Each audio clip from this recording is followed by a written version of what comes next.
You are listening to the EdTech Takeout from Grantwood AEA, an educational service agency that supports school districts in eastern Iowa with a focus on equity, excellence, and efficiency in education for all children. Hello, and welcome to another episode of the EdTech Takeout, the podcast that serves up bite-sized technology tips for teachers. My name is Jonathan Wiley, and I am joined once more by my colleague and co-host, Mindy Carney. Hi, Jonathan. Hi, Mindy. How are you? Fine. How are you? I'm good. It's good to be back. It is good to be back. Episode number 2. It's exciting. I know. Can you believe they let us do another one after the last time? Well, I slid a little money under the table, so we're good for another couple episodes, and after that, I'm not sure what's going to happen. All right. Borrowed time. You heard it here first, listeners. Yeah, right. So I just had this question pop into my head right before we went on air. Okay. I have a question for you. We were doing the EdTech Takeout, and I don't know what your favorite takeout food is. Ooh, that is a good question. Well, this may not be particularly common in these parts of Iowa where I am, but I really love Indian food, and that is something that is a known weakness in my household for sure. Really? I've never had Indian food, ever. It can be a little on the spicier side, but in the UK, Indian is kind of like the second cuisine, where here, Mexican food would be probably the alternative to American food. In the UK, sure. Indian is the alternative to UK food. Interesting. We'll have to go for Indian sometime. I really like spicy food, so I think I'd be okay with it. I think you would. Yeah. Well, now I know a little bit more about Jonathan Wiley. Now everybody knows a little bit more about Jonathan Wiley. Yeah, right. So, should we get started? Let's do it. All right, so we're starting with some 5 takeaways today. Our top 5 takeaways of the Apple Educator training program that we went through a couple weeks ago. And we had the Apple Education, I don't know, is it called the Apple Education Trainer Program? Do you think that's what it's called, Jonathan? Yeah, this is a new program that Apple are trialing out with 3 states. And I believe we were the first of the states to get this privilege to work with the Apple Professional Development Team, but it's a new qualification that they are rolling out for educators called the Apple Educator Trainer Program.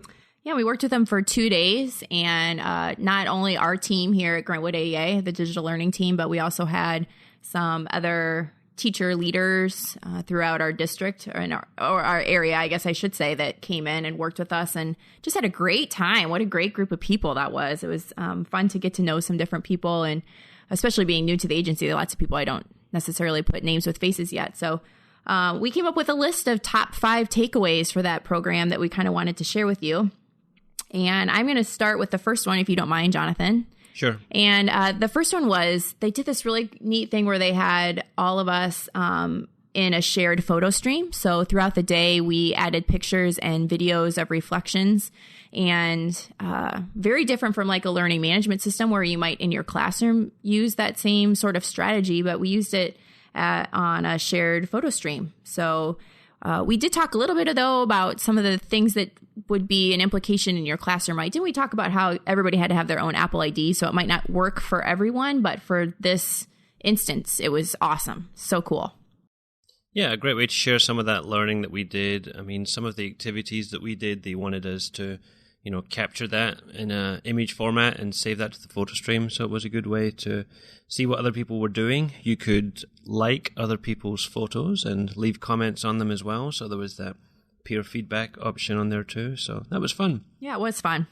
Another thing that we looked at, the second thing we have on our list here, was the new iTunes U, which is something we've looked at on and off here at Grantwood for a few years, but we haven't looked at it all that recently. And we were pleasantly surprised at how much that has come on and how robust that could be as an LMS option if you have iPads in your classroom, because it's really optimized for using those devices, and there's a lot of great features now where the teacher can put a lot of their lesson content online and, set assignments for students. Students can receive those assignments through the iTunes U app, complete them in an app of their choice, and turn in those assignments just by going to Open in iTunes U and choosing the course they want to drop that into. So iTunes U is kind of an eye-opener, and that is something that we got some practice with and will be working on to help complete our qualification. Yeah, certification. We get like a badge. Yeah, we do. I do love badges. Badges are the best. Badges are the best. Yeah, I had never even really looked into iTunes U. I don't know if it was just because I had too much other stuff going on, but I was really happy to kind of get in there and check it out. I was pleasantly surprised how much more interactive it was than I was kind of envisioning, that there were more things in iTunes U than just, like an online course. It was more than that. So I'm really excited to kind of get in there.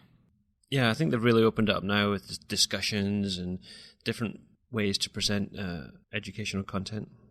Yeah, it's going to be an exciting thing to kind of get in there and try. The other thing was in iBooks. I had never heard of these, and maybe it's just my ignorance, but these One Best Thing iBooks that were free for teachers that you could go in, and they were books that were created by other Apple certified educators. Is that right, Jonathan? Do I have that right? I think they're Apple Distinguished Educators. That's what it is. Yep, right. And it's just some like tutorials and hot topics in education and how to implement them. And I hadn't seen those before. And wow, what a wealth of information. I have downloaded quite a few that I'm looking forward to sitting down and looking at. Yeah, they were really practical as well. Just very simple things that you could do in the classroom. One of the ones that I read about was called the 6-Word Story. And I think that was by Don Goebel. And he was talking about how you could do 6-word stories with students in the classroom using video. So that was nice, really interactive. He had lots of examples of how to do that. Another one I looked at was called the Shooting Gallery, which is not as violent as it sounds, but again, it's another video one. And it just really takes you step by step through these books. They're probably not any longer than 20 pages, some of them, and really interactive, lots of multimedia in them, and they're done by very well-respected educators in their field. Yeah, great resource. Definitely give that one a look. And they're all free. And they're all free. Yes, we like free. Something else we liked, this is the fourth thing on our list, we looked at the potential of interactive presentations. So the Apple presentation software is called Keynote, and we did these interactive presentations together where, unlike a traditional PowerPoint or Google Slides presentation where you would just go from slide to slide to slide, we looked at ways of linking slides together so that you could create learning experiences or learning activities for students where they had some choice and variety of how they worked through the presentation. So basically the way it works is you would create some kind of menu option so that you go through the slide by slide until you got to some links that would link you to another part so you could just explore and discover different things. It made me think of things like a choose your own adventure story where you could create a story, you're telling that through Keynote, and then you get to a point where you have to make a choice and a decision. And as we know in choose your own adventure stories, all decisions have consequences. Yeah, one of the things I thought was neat too was using it kind of as a quiz and letting that quiz then give some feedback to students who are taking the quiz. I think we tossed around some ideas about putting some instructional videos then in the quiz. So if the students didn't get the correct answer, it would be like, hey, watch this video and it'll help you sort out this information. Just a totally different way of looking at a Keynote. We always think of Keynote just as a presentation tool, getting up and talking in front of your class, but it just has so many different possibilities that I hadn't really thought about until it got into a great group of people and started brainstorming some ideas. Yeah, and we should probably say, because we like to be cross-platform and we have all sorts of, people using different things out there, but these things that we were looking at with Keynote are definitely possible in PowerPoint and Google Slides and other things as well, but it just so happened that was the tool that they introduced it to us on.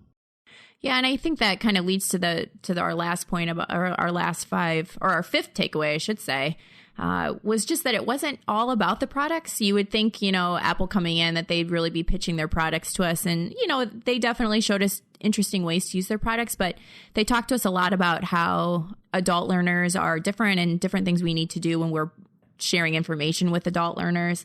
one thing that really stuck with me is how many times as adults, when we are interacting with others, we say something like, yes, but, and we always find an excuse or something negative to add on to it. And so they really challenged us to, instead of saying yes, but, to say yes, and kind of leading to accepting that something that someone has told us and then finding a way to extend it or change it or add to it a little bit. And that really stuck with me. I really thought that was kind of powerful. Yeah, they had a lot of ideas on how to create a culture of learning. And not all of that was directed at students as well. It was about, because this program is aimed at teachers who may be teaching other teachers, like Mindy and I do, like tech coaches do in districts and like other people do, that they also went over some adult learning strategies. And a lot of those were things that Mindy and I will have seen before in the work we do, but there was lots of good examples thrown in there, lots of good reinforcement, lots of reminders of things that you should be doing when you're doing professional development with adult learners. So one other way that they talked to us or showed us how to use when we're working with adults is to create a collaborative keynote. So each one of our groups had a different slide, and we had to come up with different characteristics of strong adult learning presentations. What are some characteristics that you would have in adult learning presentations or sharing? And that's kind of an interesting way too. It would be a great way, something that you could put into your classroom to have a collaborative keynote presentation. So everybody has access to those slides and can go back and reference it as they need to. All right, so that was our behind-the-scenes look at the Apple Education Trainer Program. It may be something that you see coming closer to you in the near future, because we are part of a pilot program when we're doing this with Apple, but they are definitely looking to roll it out to more places soon. If you have any questions about that, anything that you're curious about, did they talk about this or that, then you are more than welcome to email us and let us know. You can email us on podcast@gwaea.org and send us any questions, comments, ideas you have about that, or anything to do with the show.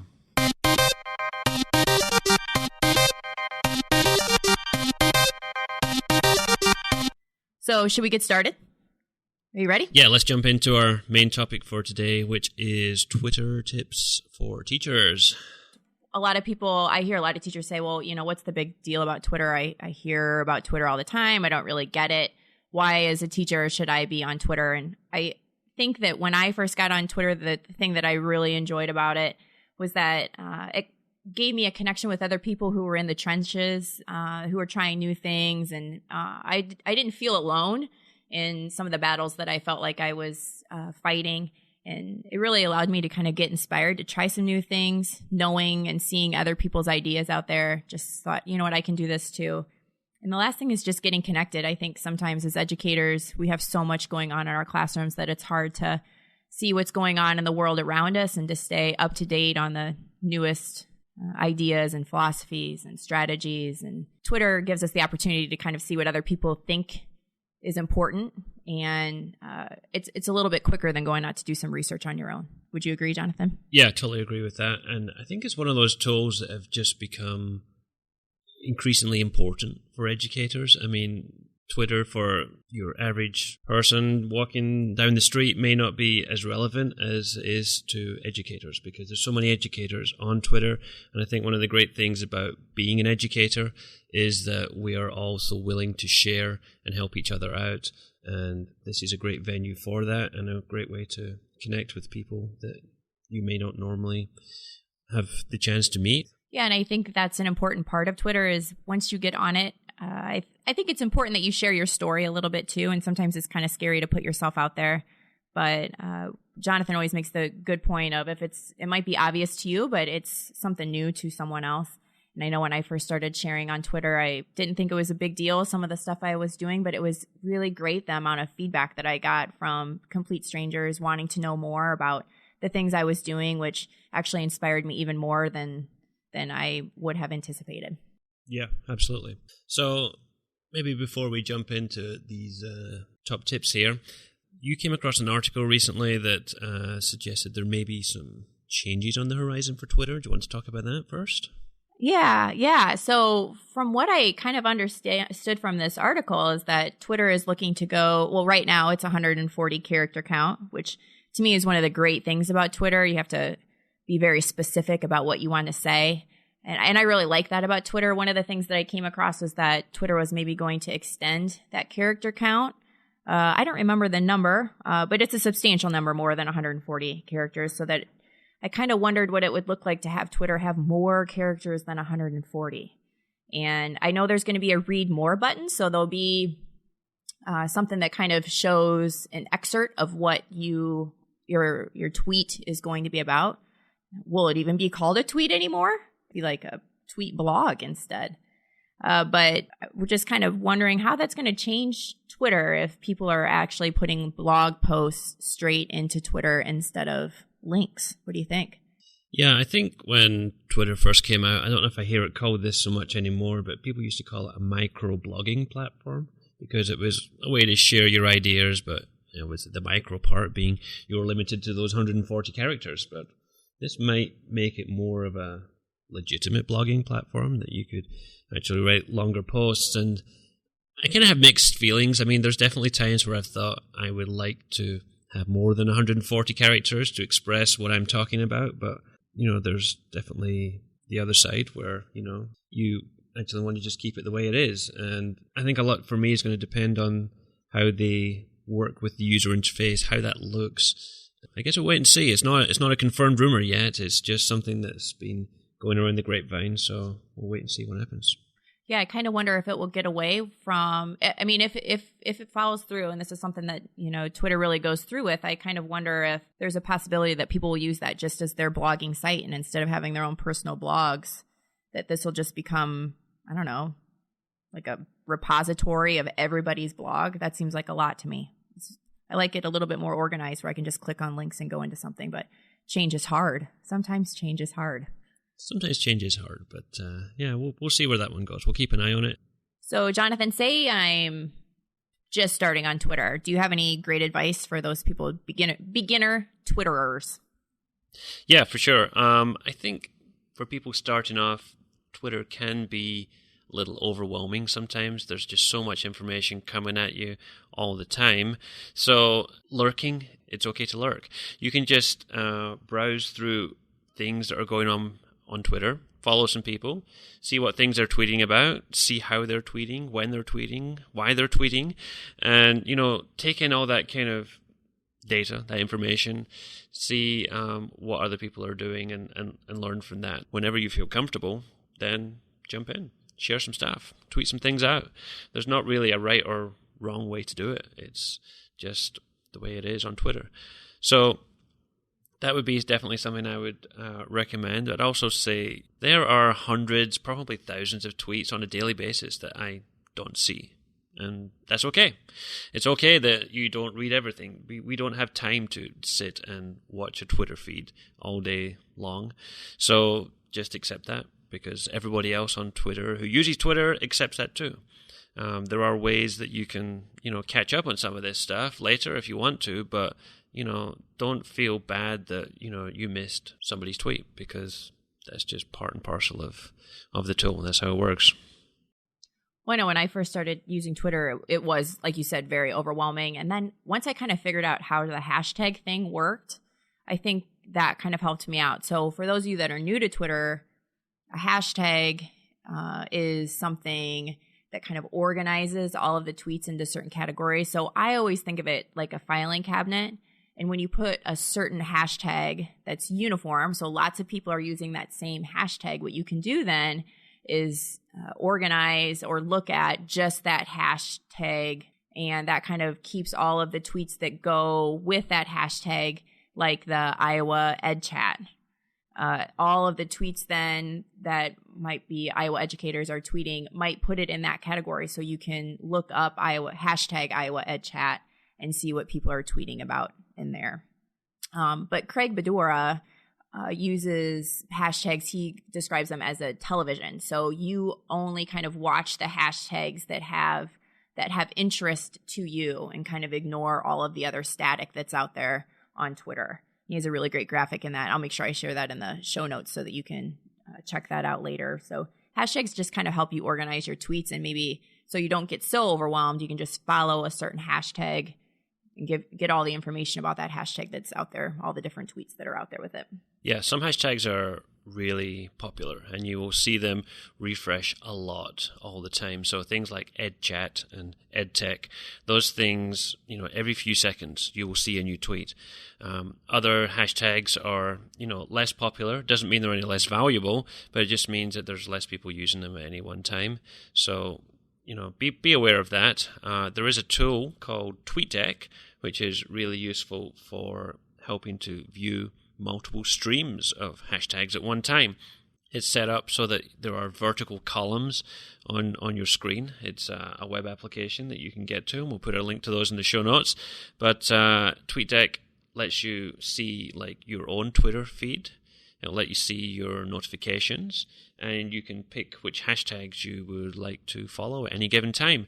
So it's definitely a common thing that if you ever go to any kind of EdTech conference, we have several here in Iowa, and there's lots all around the state, I know. If you look at the screens of other people's devices during the keynote speech, you will probably quite likely see TweetDeck open, because they'll be monitoring their own tweets, they'll be sending out tweets about what the keynote speaker's saying, and they can also monitor the hashtag for the conference and see everybody's tweets. So whether you follow these people or not, you will see those tweets in TweetDeck with hashtag.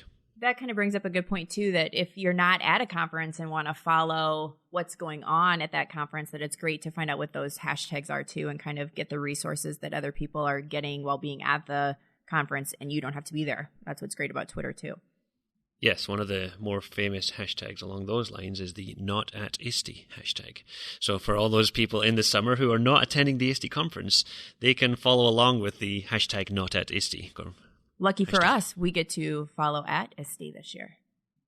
So what else could people use, Mindy, to help minimize the confusion and drama of a Twitter feed? Well, I think TweetDeck is, I really like TweetDeck. That's what I use. But I think it can be kind of overwhelming for people who first begin. So another tool that you could use is something called Flipboard.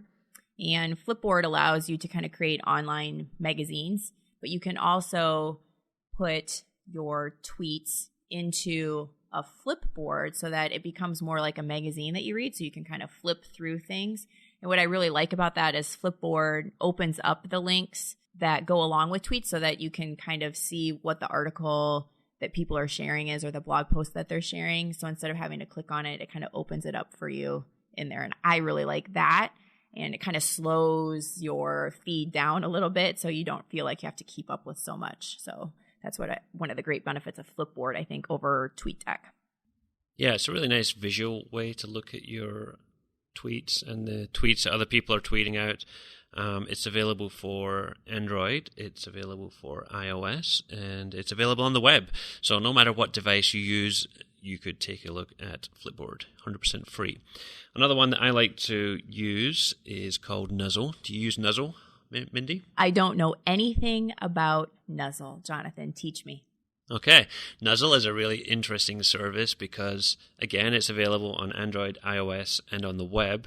And what it does is it aggregates all the links that are being shared on Twitter by your followers, and it ranks them in order. So when I log into my Nuzzle, it will say 15 people have shared this article. So 15 of the people that I follow on Twitter have shared this article. And I know that's kind of a popular article right now. People are sharing it out. It's kind of a great way to filter out, what is the most important things that people I follow are talking about on Twitter.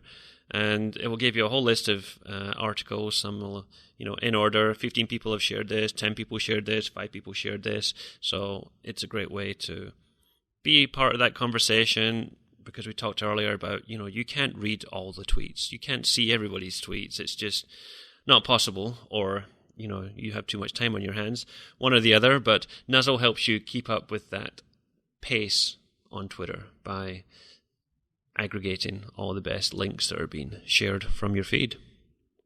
So there are a gazillion tweets out there, and I have noticed that especially big name people on Twitter are often repeating tweets. And at first I thought it was kind of weird, but now I get it, because I have so many tweets to follow that if I miss it in one place, I know that I can pick it up somewhere else. So one of the things I've learned about Twitter is that it's okay to repeat your tweets. Your tweets can, and actually there are some services out there to kind of help you repeat those tweets. And I prefer to use Buffer. So if you follow me on Twitter, you might see that I repeat tweets sometimes. And I use a service called Buffer to do that. And it allows me to schedule my tweets. So if I don't want to send out a whole bunch of tweets at the same time, if I'm doing some research myself, so I'll put it into my Buffer and send those tweets out on a schedule. Do you use something like that too, Jonathan? Yeah, I use Buffer too. I'm a big fan of Buffer. There's a free version and there's a paid version. But, the message about repeating tweets, I mean, you don't want to spam people by repeating it like 10 times a day. Hey, did you see this yet? But, repeat it a couple of times, 2 or 3 times a day, because, people are very busy doing their own things. Some people check on hashtags, some people don't check on hashtags, but Buffer is definitely a great tool. I would say sometimes people must think that I'm on Twitter all the time, all day long. And really I'm not, because I might sit down one night and read half an hour, an hour's worth of stuff, and I would just add that to my Buffer schedule. And the way it works is it will just shoot that tweet out at random times during the day or times that I schedule during the day. And, it looks like I'm on Twitter all day, but really I'm not. It's just Buffer automatically scheduling out my tweets when they go out. So that's kind of a pro tip. You'll see a lot of the more seasoned Twitter users using something like Buffer or Hootsuite and things like that.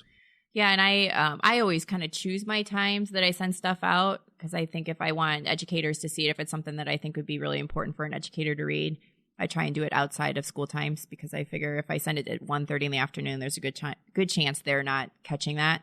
So what's nice about Buffer is being able to choose the time and schedule them. So I usually try and schedule around school hours. So that's just one of my tips. I don't know. Do you do something like that too, Jonathan, or do you do more random times? Yeah, I try to schedule around school days for sure. That's a good idea. So when I first started using Twitter, I started with a personal account, and then realized that. Do you know how many Twitter accounts I have, Jonathan? Mindy, tell us how many Twitter accounts you have. I have 4 Twitter accounts.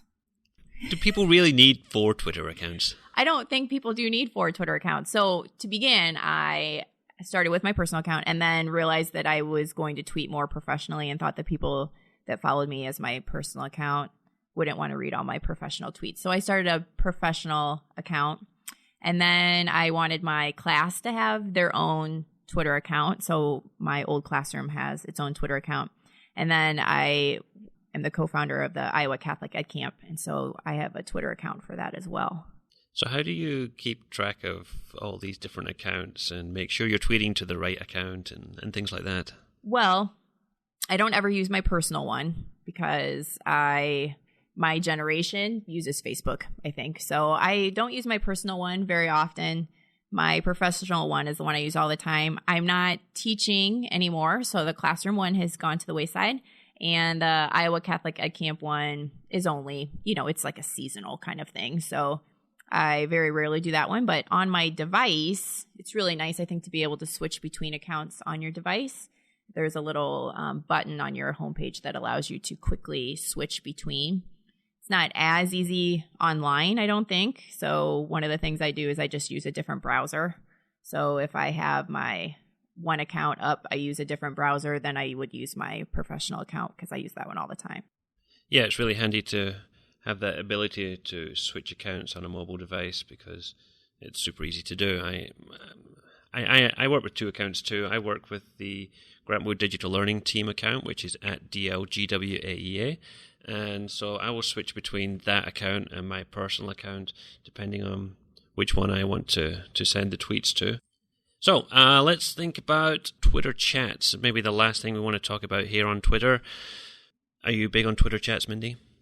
I was really big on Twitter chats, and then I felt like I became obsessed with Twitter chats, and I took the summer off from Twitter chats. I think Twitter chats kind of slowed down during the summer too.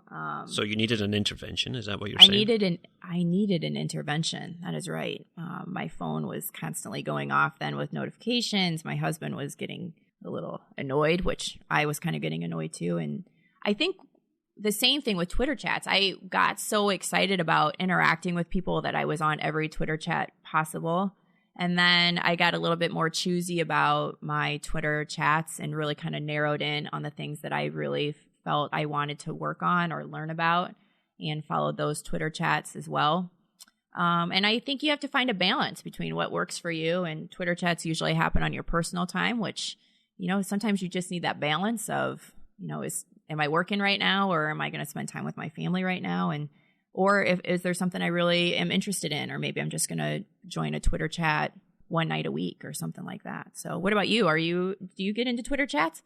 I do drop in on them now and again. So Twitter chats, if you've never done one before, it's like a conversation around a specific topic that everybody talks about at the same time, usually for about an hour or so, and there's a specific hashtag that goes along with that. So here in Iowa, a popular one on Sunday nights is IA EdChat, and that's where a lot of Iowa educators get together. There is usually some moderators that work with Twitter chats, and they will post out some questions for people to reply to. And it's a really great community building exercise. I don't spend as much time on Twitter chats as maybe other people do, and that's mainly because I'm one of these people that need time to process and think about things sometimes before giving an answer. And on some of these chats, they're really kind of fast. And by the time I've thought about a thoughtful answer and how to word it in 140 characters, they are sometimes on to the next question. So personally for me, I get more benefit of just following along and reading and seeing the insights that other people are able to put out there. Yeah, and I just came across this cool tool called, and actually it's a website. It's called Participate Learning, and I'll make sure I add that link in the show notes as well. But so Participate Learning, I hadn't heard of it before, so I know there's more to it than just the Twitter portion, which is actually brand new to the website. But what it does is it shows you a calendar of the Twitter chats that are happening for that day, or you can choose a different day and look at the Twitter chats. And then you just click on the link and it takes you to a screen that has the history of all the chats prior to when you're beginning. And you just follow along on that one screen. So then when you type in your tweet, it also adds the hashtag that goes with that chat. The other thing that was mind blowing, it changed my world, is that links that people add in those chats gets organized into a resource section in a little menu to the left. And so you don't have to go through and look for different links that people have added. It takes those links and puts it into a resource page. So you could just skim the little resource section and see the links that people have added without going through the whole chat. It's amazing. Nothing like that out there that I've seen. Yeah, Mindy was showing this to me before the show, and I was blown away by that as well. And one of the nice things about it, if you've ever done a Twitter chat before, is that when you join a chat, you can post straight from Participate Learning. And when you click in the box, it automatically adds the hashtag to your post and counts that in with your characters. So that alone is a very handy thing to have on your Twitter chat, because I know on the chats I've been on before, it's very easy to post something out and then forget to put the Twitter chat hashtag on it, and then nobody sees it, apart from the people that follow you. It's just wandering around out there, yeah. So check out Participate Learning. We will put a link to that in the show notes. It is a great way to keep up with all the latest education chats on Twitter.